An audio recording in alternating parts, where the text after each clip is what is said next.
Hello again guys, welcome back to another Big Al Devlin video here at the House of Devlin. Today is a continuation of our Nordic paganistic belief system series, and more specifically the realm series that I have. So I give you a brief description of all the 9 realms that exist within Viking belief system. Now today's video will be focusing on the realm of Asgard, which many of you, if not all of you, will of course know. Asgard is the realm of the gods. That's slightly misleading because there are other realms where gods exist, of course. Even giants themselves are gods. So, in fact, there's 8 realms with gods in it. But this is the realm of the gods that the Vikings prayed to, essentially. And it was the home of the Aesir tribe of gods, to be more specific.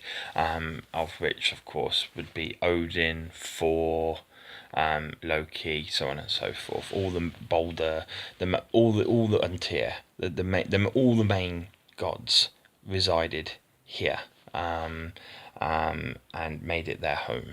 Now, Asgard itself was a fortress. It had a wall around it, and that wall was built by a giant called, well, sometimes called Blast, but more often than not, in its more traditional translations, Hirimfurs. Now, I will get into the story on how that wall was built, because, of course, as payment of that wall, for the building of that wall that surrounded the realm of Asgard, the giant called Blast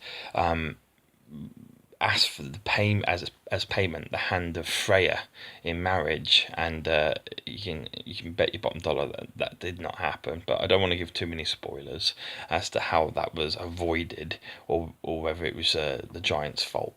But he was responsible for the walls that surrounded Asgard and protected it against invaders.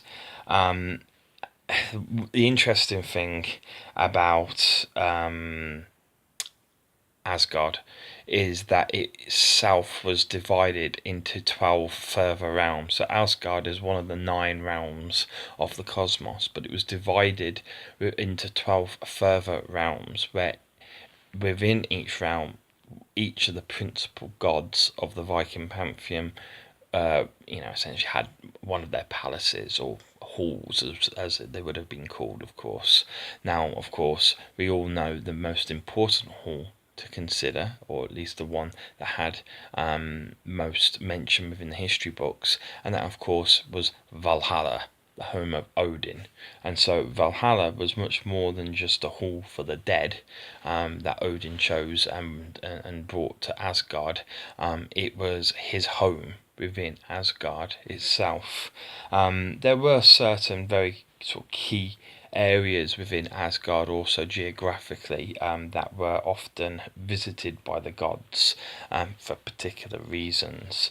There were, mountains to the south of Asgard that helped separate it from the other realms, for example, and there was believed to be a secret passage also within Asgard that could link it to Jotunheim. But of course, there was, of course, with 100% certainty, the Bifrost. The Bifrost was the Rainbow Bridge, and the gods would use this to travel to Midgard on a regular basis, and it was protected by a god called Heimdall, who will have a video of his own because he's a very interesting character. He's one of my favourite gods.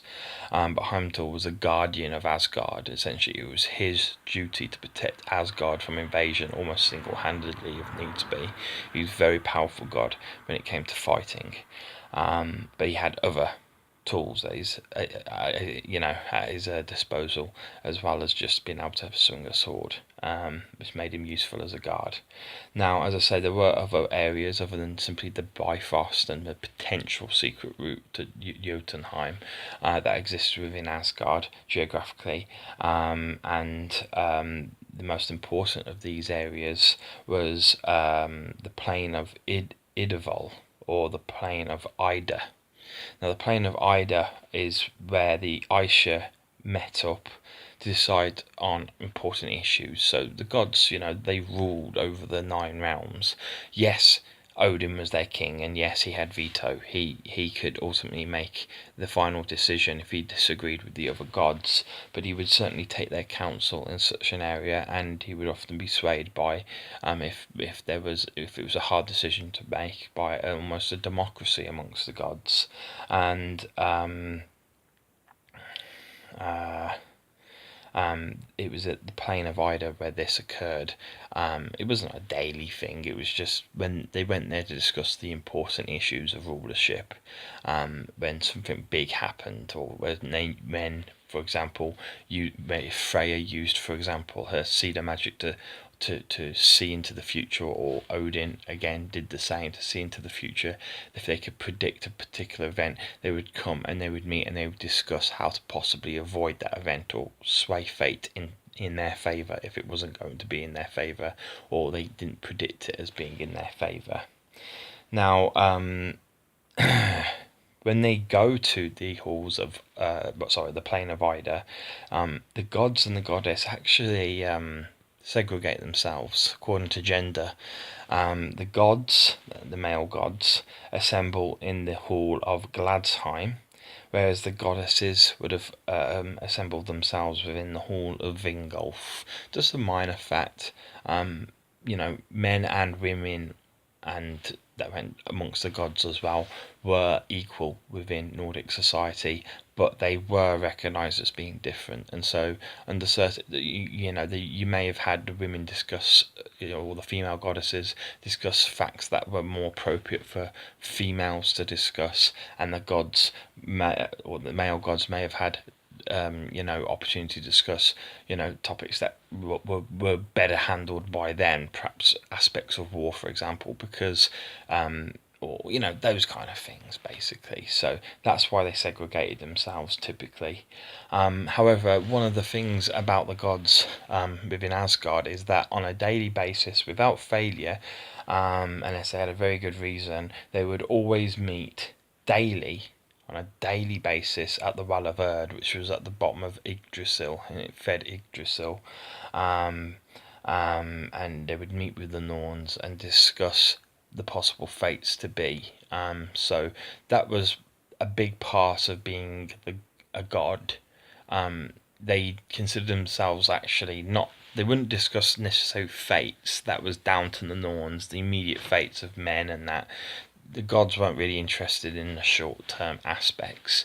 They were more concerned with the long-term. So they actually discussed destiny, the more unavoidable, completely unavoidable events that would occur, but how they could sway certain fates, so that certain characters were involved within certain destinies. This they would discuss. And of course, planning something that could happen in a century's time took a lot of organisation, for example. And so they had to think and plan out a lot of variations, so we say, and they didn't always get it right, but that's what essentially their rulership meant to them. As gods that ruled over the nine realms, it was their responsibility to make sure that the right people fulfilled the right destinies, so to speak, or got to the destinies that were about to happen. So Asgard itself, as I say, was the heavens, and it was often associated with the sky. In fact, it could interact with Asgard when destiny swelled, or there was particular reason for the veil to thin out for whatever reasons, and you could see, or you could have an interaction between Asgard and Midgard, despite Asgard being essentially a spiritual realm or an invisible realm, and Midgard being the physical realm. You could get interactions between Asgard and Midgard from time to time, but the primary interaction between Asgard and Midgard was, of course, as I say, the Bifrost, which was a reliable way for the gods to come down to Midgard almost instantaneously. It was their mode of transport, so to speak. Other than that, there's not a lot to say about Asgard, other than architecturally, it was often described as most of the buildings were covered but certainly the palaces of the gods, say it was divided into 12 separate realms, and in each realm there was essentially a palace or hall where that god lived. Most of the palaces, or most of the halls, did have a lot of silver and gold on them. It was a land that was had rich and very fertile soils, and was had a lot of gems naturally.